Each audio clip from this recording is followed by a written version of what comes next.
Assalamualaikum warahmatullahi wabarakatuh dan selamat tengah hari. Assalamualaikum cikgu. Selamat tengah hari cikgu. Cikgu nak tanya, semua pelajar sihat ke hari ni? Ya cikgu, insyaAllah kecuali wadah tu. Sihat cikgu. Awak dah okey ke? Nampak awak macam tak sihat? Saya harap awak Nak okey. bapa sihat. Terbuai gigit mata saya cikgu. Allah. Nanti awak pergi klinik ya. Kena pergi, bahaya untuk kesihatan.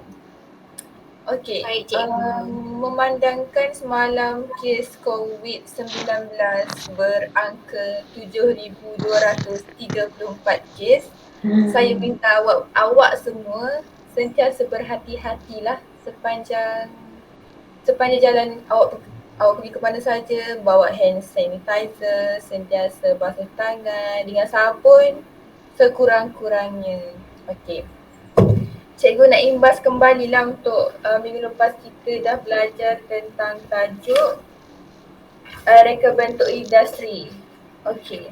Cikgu nak tanya konsep reka bentuk industri ni ada berapa? Okey, cikgu cakap ada 3. Yang pertama adalah Mudah alih. Tu cikgu. Ergonomik tu ke cikgu? Bukan. Mudah alih. Reka bentuk perabot. Okey. Saya baru ingat cikgu. Okey, sekarang ni cikgu nak share screen sebentar. Okey, nampak? Awak nak nampak? Nampak cikgu. Yang ni nampak? Cikgu tak nampak dah muka cikgu ni. Nampak cikgu. Okey, sekarang ini kita akan belajar tajuk reka bentuk industri iaitu reka bentuk perabot. Cuba lihat dekat tepi cikgu ni, nampak tak apa yang cikgu pegang ni? Kerusi cikgu. Bentuk kerusi. manis. Yang boleh berayun-ayun. Okey. Boleh goyang-goyang macam kursi tu. Ya.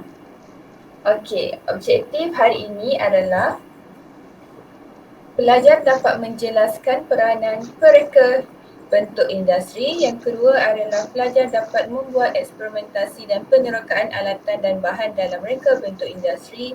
Pelajar dapat mengaplikasikan elemen dan konsep reka bentuk di dalam reka bentuk industri. Yang keempat adalah pelajar dapat menghasilkan reka bentuk perabot dengan menggunakan konsep mudah alih. Yang kelima adalah pelajar dapat mempamerkan, menghayati dan menjelaskan pengalaman sendiri dalam menghasilkan produk seni reka bentuk industri. Di akhir pembelajaran kita hari ini, cikgu akan menyuruh kamu membuat ekspresiasi untuk apa yang kita akan buat, aktiviti apa yang kita buat hari ini. Okey, seterusnya adalah apa itu reka bentuk perabot? Reka bentuk perabot ni dia definisikan sebagai satu penghasilan idea kreatif dalam menghasilkan barangan yang bertujuan. Tujuan dia apa? Tujuan dia untuk menyokong anggota badan manusia dan juga boleh dikaitkan sebagai barangan yang membantu manusia dan haiwan dalam aktiviti harian. Contohnya seperti sofa, kerusi untuk kita duduk. Okey. Seterusnya, okey, dah buka muka surat 79 dalam buku teks? Dah cikgu. Seterusnya kita akan bincang tentang peranan pereka dalam reka bentuk industri. Yang pertama adalah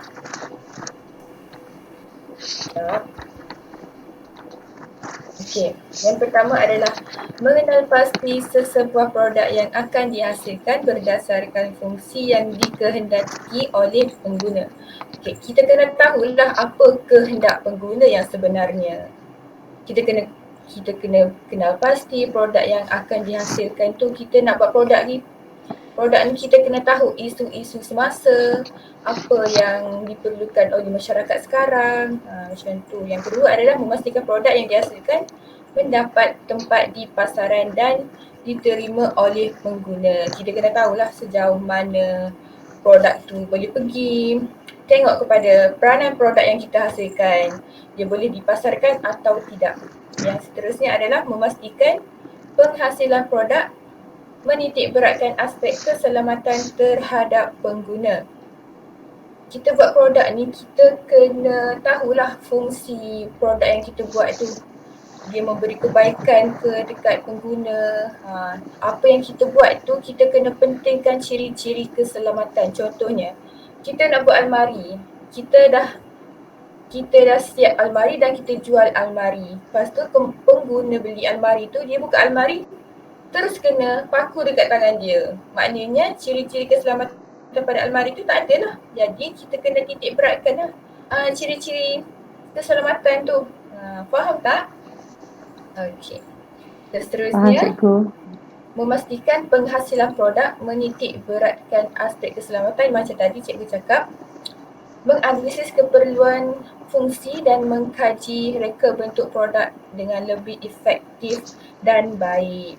Okey, bila kita dah tahu produk kita nak buat, apa bahan kita nak guna, kita kena analisis keperluan fungsi dan kita kena kaji sedikit sebanyak tentang produk yang kita akan buat nanti. Okey. Seterusnya, cikgu akan bincang tentang ciri-ciri pereka bentuk industri. Okey. Siapa dekat sini suka kepada reka-reka bentuk ni? Perabot ke? Suka reka berkaitan dengan almari ke? Kalau awak suka, awak kena pentingkan tajuk ini. Okey. Yang pertama adalah kreatif, imajinasi dan bakat seni. Okey. Bakat seni ni penting, iaitu pendidikan seni visual di sekolah. Kita kena pentingkanlah sebab apa yang kita buat dalam dunia ni, dalam kehidupan kita sentiasa berkait dengan seni, iaitu seni ni kita akan belajar, kita telah belajar bahasa seni visual, iaitu warna, ruang, bentuk, kepelbagaian. Itulah orang kata bahasa seni visual.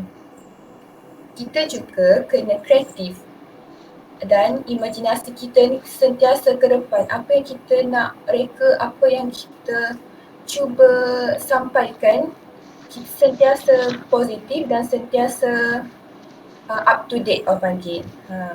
Yang kedua adalah kemahiran komunikasi dan pendengar yang baik.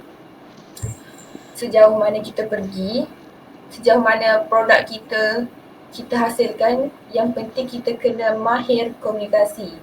Kenapa kena mahir komunikasi ni? Sebab apa yang kita nak sampaikan kepada klien, kepada pengguna nanti, kita kena bagi tahu fungsi apa yang kita buat sebenarnya, apa benda yang kita buat sebenarnya ni, apa fungsi dia sebenarnya.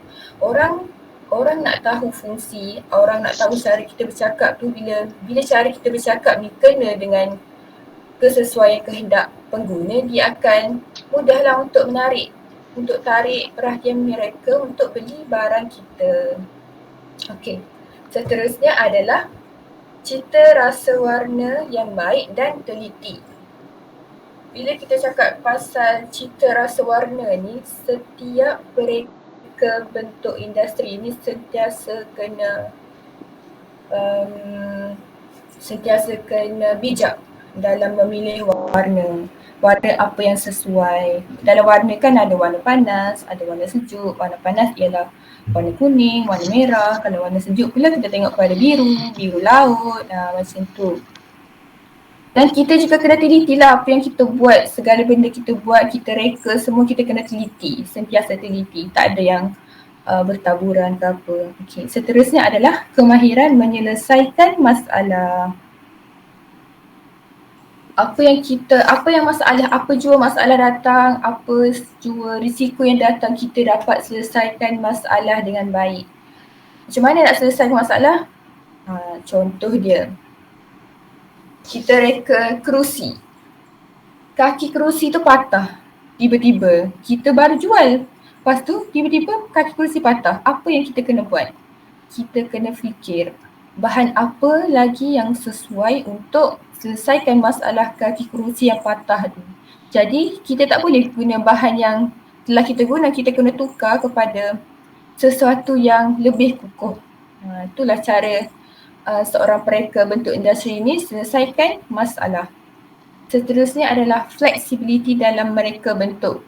Flexibility ini dia boleh terima pandangan orang. Apa yang dia persembahkan, produk dia persembahkan tu, bila orang bagi komen, dia boleh terima. Okey, saya terima. Oh, faham. Tenang. Jadinya, apa jua produk yang kita hasilkan, bila kita terima pandangan orang, dia akan menjadi lebih baik, menjadi terbaik. Bila semua orang kan, setiap orang mempunyai pendapat yang berbeza. Kita sangat-sangat memerlukan pendapat orang untuk kita maju ke depan. Seterusnya adalah berkebolehan untuk menghasilkan ilustrasi dan lukisan teknikal. Dalam segi ni penting lukisan teknikal tu. Kita nak reka apa-apa jua sekalipun, kita kena bermula dengan lakaran idea. Tak adanya produk terus siap sedia depan mata tanpa lakaran idea. Yang penting kita kena buat lakaran idea dulu. Seterusnya, kemahiran pereka. Okey. Kemahiran pereka ni. Seorang pereka bentuk industri seharusnya memiliki kemahiran menyelesaikan masalah seperti yang cikgu bagi tahu tadi. Okey, boleh tak seorang baca tentang isi kemahiran pereka dekat buku teks muka surat 81? Saya. Okey, Awadah boleh baca? Nak yang mana satu cikgu? Kebolehan berkomunikasi. Boleh. Kemahiran pereka dalam kebolehan berkomunikasi. Pereka bentuk industri mempersembahkan idea, hasil rekaan dan menjelaskan kepada pengguna tentang produk yang dihasilkan menggunakan pendekatan yang berkesan. Seterusnya, menyelesaikan masalah. Pereka bentuk industri mampu menjalankan tugasan mengenal pasti masalah, menyelesaikan masalah yang wujud dan membuat analisis terhadap masalah tersebut. Okey, dua. Okey. Bila kita cakap pasal kebolehan berkomunikasi tadi, bila seseorang menjadi pereka dalam industri, kita dah tahu apa benda yang kita cipta, apa benda yang kita nak jual. Jadi, bila kita tahu apa benda kita nak cipta, kita kena bagi tahu dekat orang dengan cara berkomunikasi dengan baik. Apa yang kita nak sampaikan tu kena dengan kehendak pengguna. Kalau kita bercakap, kita nak cakap sesuatu benda tapi kita tak boleh. Tu, kita kena sentiasa sentiasa praktis cara untuk bercakap, untuk mahirkan lagi kita bercakap. Okey, seterusnya adalah pengetahuan teknikal. Pengetahuan teknikal ni merupakan amalan dan pengetahuan tentang cara sesebuah produk berfungsi. Melalui kemahiran ini, pereka bentuk industri akan mampu menghasilkan produk yang lebih bersesuaian dengan kehendak pengguna. Seterusnya, mengetengahkan idea. Mengetengahkan idea ni, seorang pereka perlu berani untuk mengetengahkan idea dia. Ia juga bila idea kita ada, lepas tu bila kita bagi tahu dekat orang idea kita, orang akan cakap, oh ni idea awak bagus. Ada yang cakap ada idea awak ni kurang tepat. Bila kita sentiasa berkongsi idea kita dengan orang, orang akan interact, orang akan tarik kita untuk ketengahkan lagi idea kita. Okey, dia berasaskan masalah yang telah dikenal pasti. Pereka bentuk industri mampu menjelmakan idea baharu kepada image visual yang memiliki nilai estetik. Okey, apa tu nilai estetik? Nilai estetik ni berkaitan dengan nilai kesenian. Seterusnya adalah kita akan bincangkan tentang konsep rekaan perabot. Konsep rekaan perabot ni dia mempunyai 5 konsep, yang itu pertama adalah antik, yang kedua adalah klasik, yang ketiga adalah retro, yang keempat adalah contemporary, yang kelima adalah ultra modern. Kita akan cakap yang pertama adalah konsep antik. Okey. Konsep antik ni dia berasaskan gaya reka bentuk zaman terdahulu lah. Kita boleh tengok berdasarkan bentuk dia. Bentuk dia ukiran tumbuhan dan burung bertepatan dengan gaya rokoko. Okey. Reka bentuk ni juga mempunyai konsep yang lebih dipengaruhi oleh reka bentuk perabot yang berusia 100 tahun dahulu. Kita boleh tengok dekat kaki perabot ni jenis bun foot. Okey. Bulat-bulat ni, atas ni kita boleh tengok gaya dia pun kita boleh faham. Itu adalah konsep antik. Seterusnya adalah konsep klasik. Konsep klasik ni merujuk kepada gaya reka bentuk yang terhad kepada usia penghasilannya. Reka bentuknya agak ringkas dan menggunakan warna yang gelap sebagai identiti. Konsep ini dipengaruhi oleh gaya negara penghasilan perabot tersebut. Okey, berdasarkan buku teks tu, kita juga boleh nampak penggunaan ukiran yang ringkas. Ringkas dia buat nampak, dia ukir sikit je dekat bawah ni. Kiri kanan, bawah ni sikit. Klasik ni dia ringkas. Okey, seterusnya adalah konsep retro. Sekejap. Okey. Konsep retro. Konsep retro ni kita boleh lihat dekat sini. Okey, sekejap. Konsep ini direka untuk berlandaskan reka bentuk perabot zaman 920 hingga 970-an. Walau konsep ini kelihatan seperti perabot berkonsepkan klasik, namun reka bentuknya dipengaruhi oleh gaya yang agak moden. Kita boleh tengok dekat sini. Reka bentuk yang moden ni berasaskan konsep klasik. Kita boleh tengok kayu ni berasal daripada konsep klasik. Dia gabung pula dengan gaya moden. Jadilah konsep retro. Macam tu. Seterusnya adalah kita akan bincang tentang konsep contemporary. Konsep contemporary ni memiliki gaya, iaitu gaya Art Deco, moden, Scandinavia, Itali dan reka bentuk perabot pada abad ke-90. Konsep ini mempunyai ciri-ciri reka bentuk perabot yang ringkas, senang dipadankan dengan susun atur dan persekitaran. Okey, kita tengok dekat sini. Kayu ni, kita nampak kayu kan? Kayu ialah sebagai bahan utama. Dia boleh nampak alunan kayu ni bersifat organik.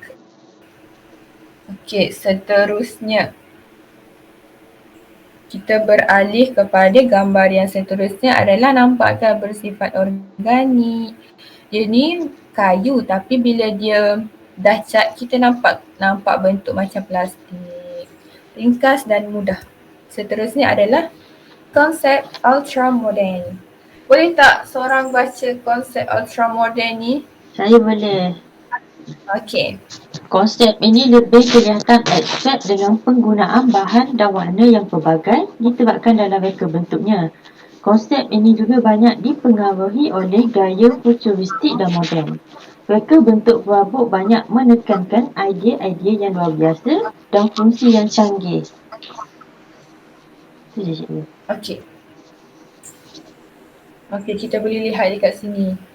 ultra modern sangat, dia bulat, betul-betul ringkas ni. Okey, contoh, saya bagi contoh kerusi pejabat. Macam Kerusi kursi. pejabat ni, dia kedudukan dia sesuai dengan orang yang akan duduk, saiz dia agak besar sikit dan selesa.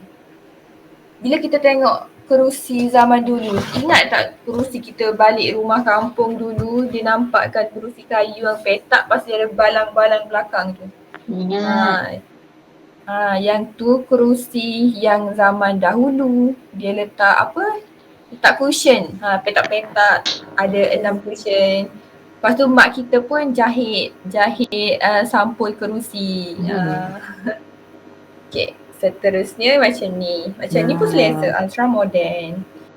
Nampak kan keselesaan dia, nampak keempukan sofa ni. Bukan sofa, dia kerusi. Dia bentuk lebih kurang dengan sofa. Okay. Cikgu nak tanya soalan.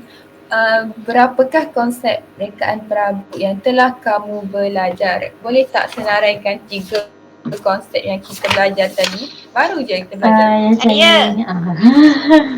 Okay. Pertama, konsep anti. okay, konsep anti. Yang seterusnya? Konsep klasik. Konsep klasik. Okay, yang terbaru tadi cikgu ajar apa? Konsep apa? Ultra modern.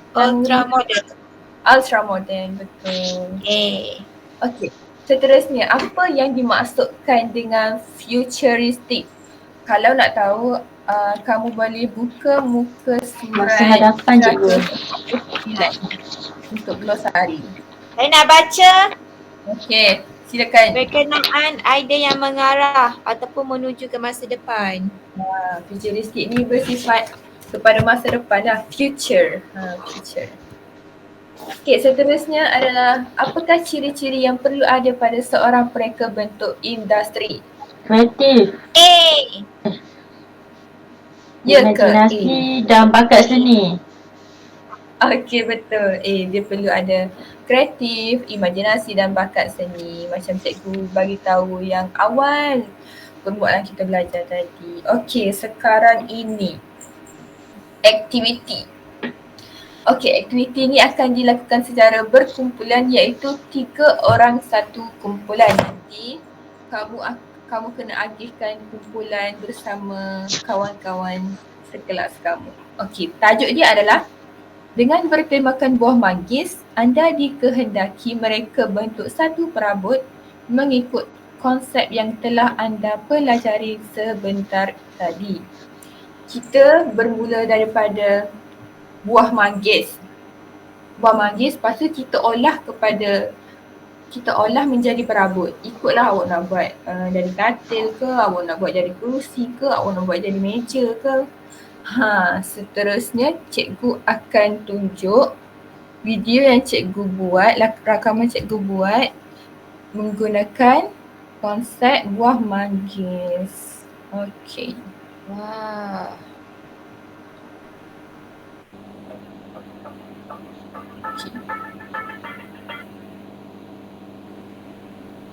Okey. Yang pertama adalah kita kena lakar dulu buah manggis ikut saiz yang sebenarnya.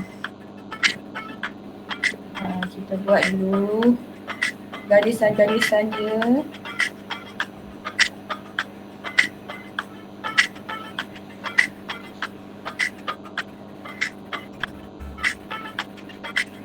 Ikutlah awak nak buat besar mana sekalipun, yang penting buat. Kena ada pensel dengan kertas sahaja. Pemadam tak perlu pun tak apa. Sebab kita melakar. Tak perlu sikit-sikit padam. Okey. Yang pertama kita lakar dulu buah yang sebenar. Yang kedua adalah buat psychomotor dulu. Bentuk bulat. Lepas tu kamu potong ikut bahagian yang kamu suka. Kalau cikgu buat macam tu. Dan cikgu kekalkan identiti manggis yang benar. Maksudnya cikgu akan letak bahagian kepala dia tu atas buah tu. Cuma cikgu potonglah bahagian tengah tu. Separuh, potong separuh. Bentuk W tu.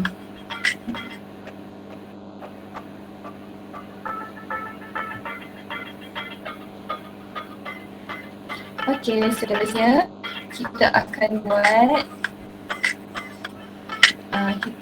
buat bahagian tepi buah manggis tu. Buat dua, kiri dan kanan tepi.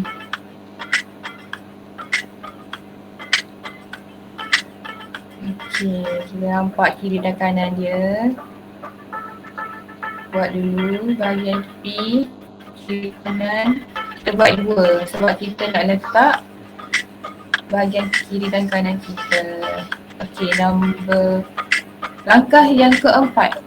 Buat bulatan-bulatan, nak bagi sama bentuk. Ulang balik apa yang kita buat yang nombor 3 tadi. Buat balik dinding tepi kiri kanan tu. Buat balik bentuk alunan-alunan dia tu.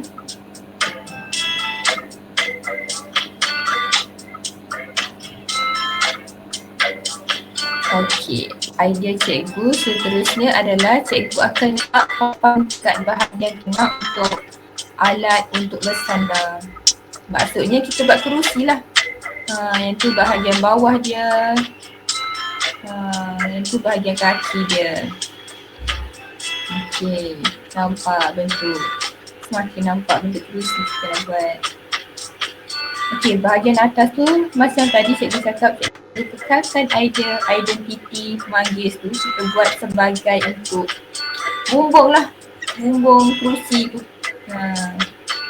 Okay, kita padam sikit. Yang ni boleh padam sikit. Sebab kita nanti kita akan ada proses untuk mewarna.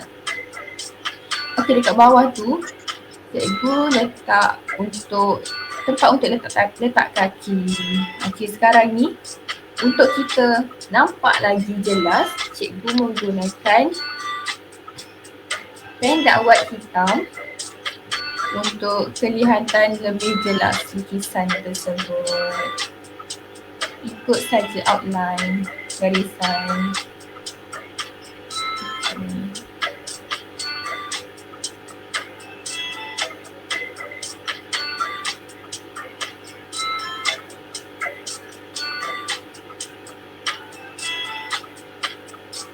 Buat bayan-bayan dia sikit dekat bawah. Seterusnya buat lagi. Tekakkan balik je. Tekak semula. Guna pen. Pen ni guna pen dakwat lagi elok lah. Baru nampak lagi.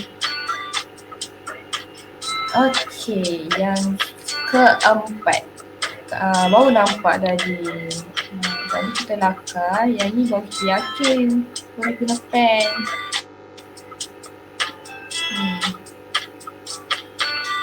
Tekankan balik. Kita buat lukisan 3D. Hasil lakaran 3D.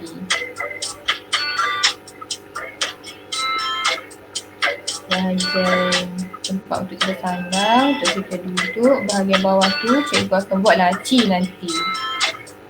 Tu tempat untuk letak kaki. Senang sikit kita nak letak kaki kita nanti. Okey, hampir siap. Sebentar lagi kita akan masuk kepada proses untuk mewarna. Warna apa yang sesuai untuk kita warna nanti.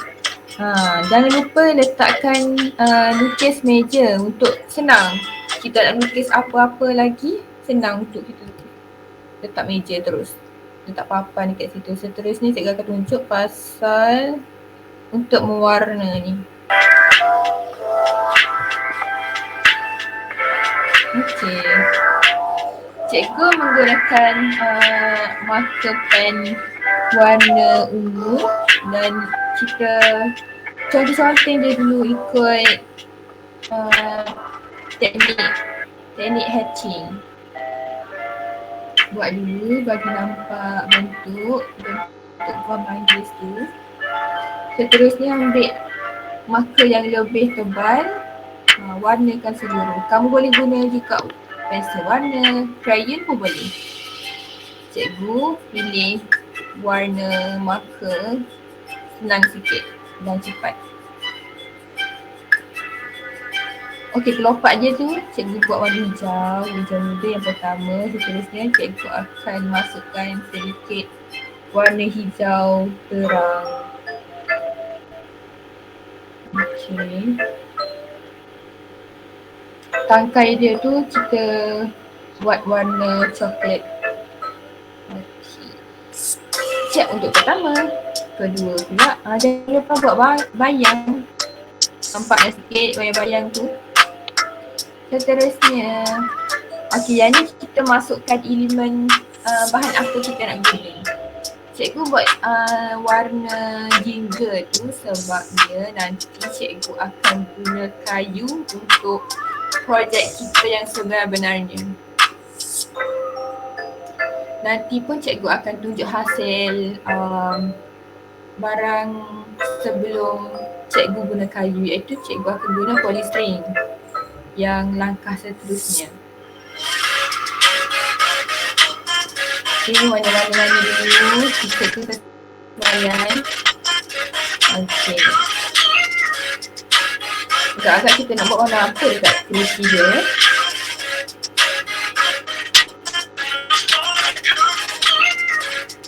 Okay, kita terangkan sikit lagi supaya nampak tekstur kayu tu.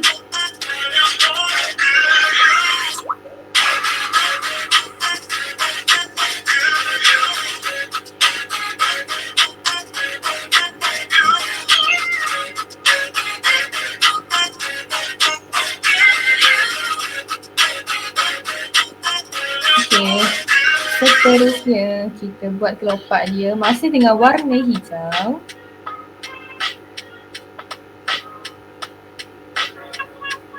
Okey. Kekalkan identiti manggis dulu. Seterusnya cikgu pilih warna muda untuk buat meja dan warna ungu untuk bahagian kerusi. Nampak kan? Masih nampak identiti buah manggis tu. Dia ibarat warna kuning ni, ibarat buah manggis yang belum masak lah kot. Okey, sikit lagi masih ada.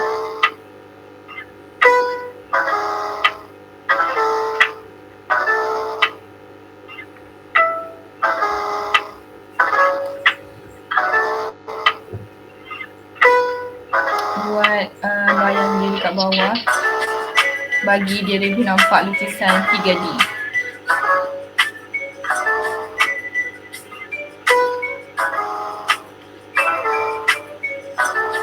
Okey. Seterusnya kita masuk kembali kepada slide. Okey. Ini adalah gambar yang cikgu buat tadi. Sekejap.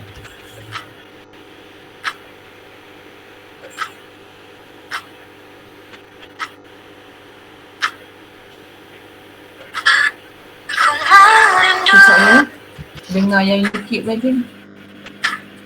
Okey. Seterusnya cikgu akan bagi tahu fungsi kerusi yang kita akan buat di setiap reka bentuk. Sebelah kanan tu cikgu akan letak poket untuk kita letak pen ke, nak letak buku, nak letak kecil boleh lah dekat situ. Okay.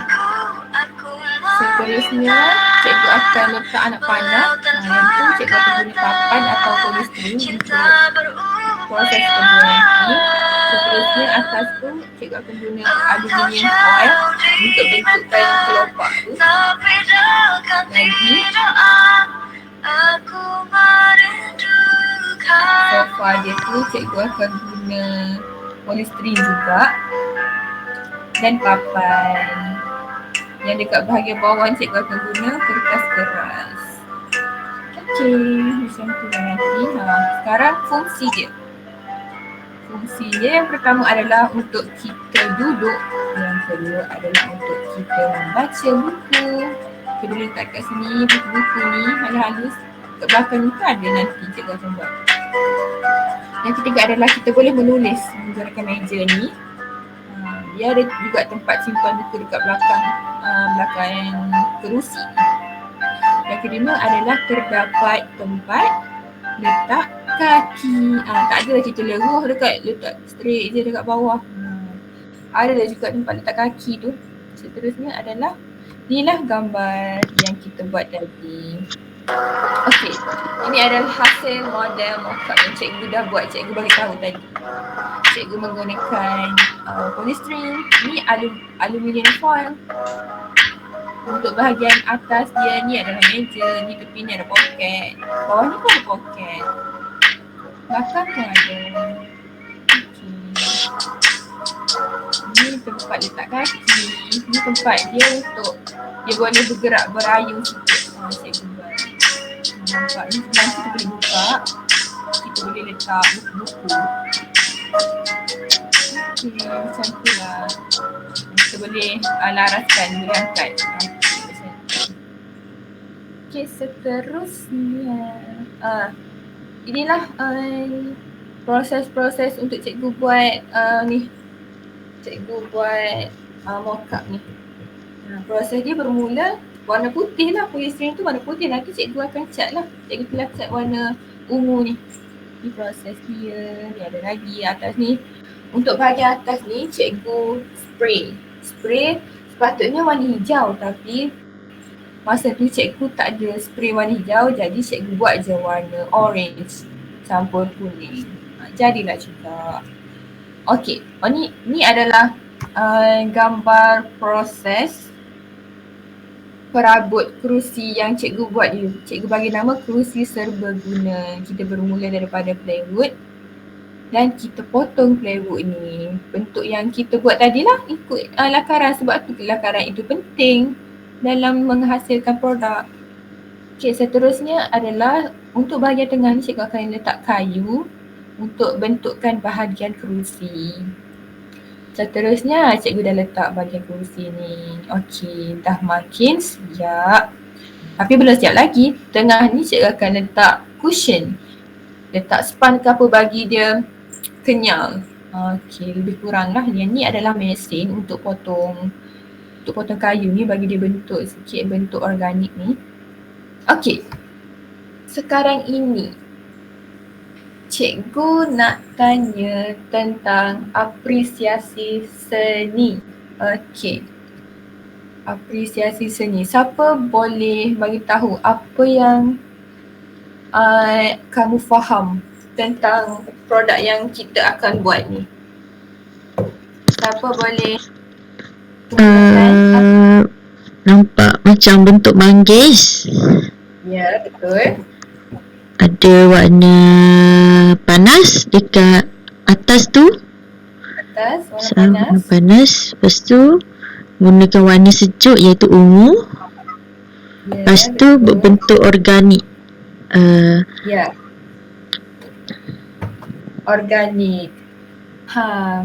Dia agak konsep apa yang cikgu guna ni, kerusi ni? Saya rasa konsep ultramoden cikgu.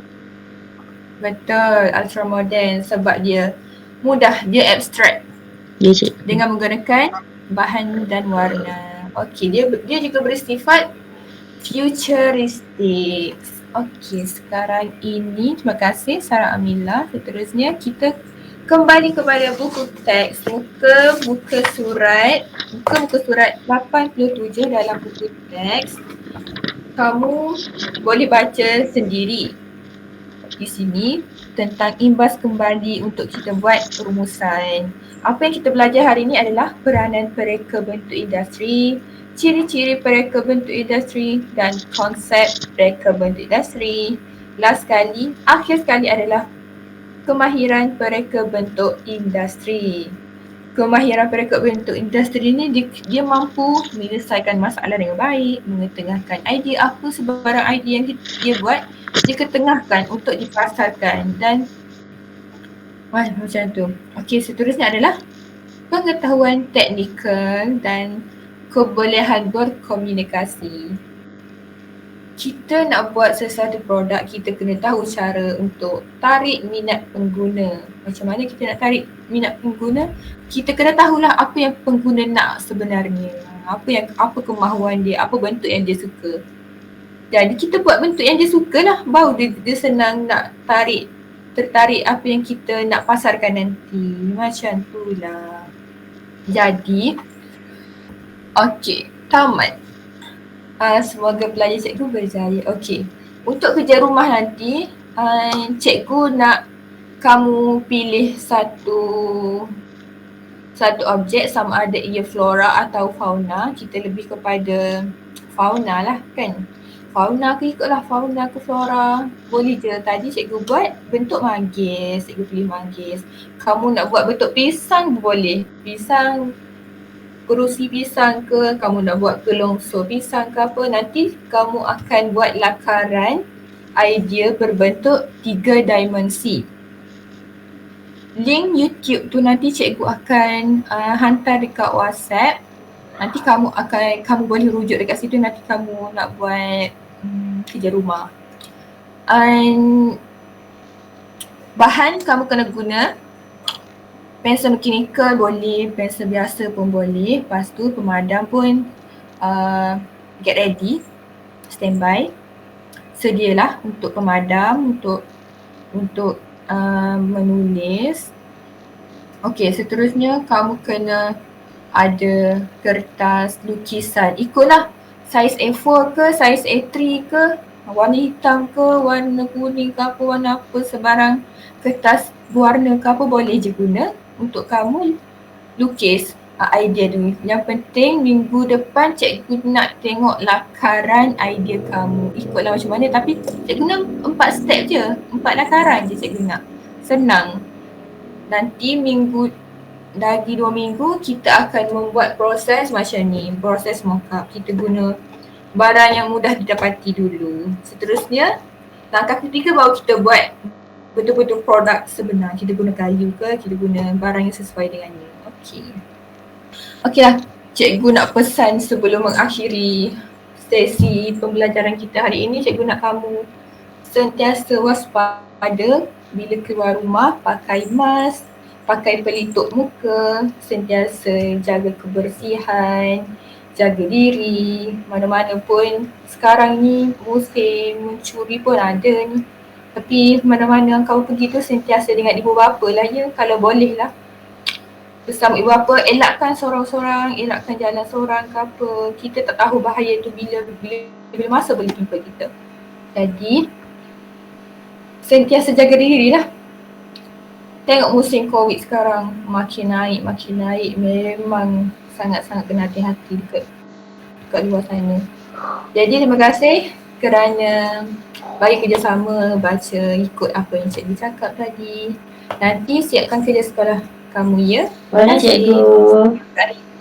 Cikgu, sama-sama cikgu. Terima kasih. Terima kasih cikgu.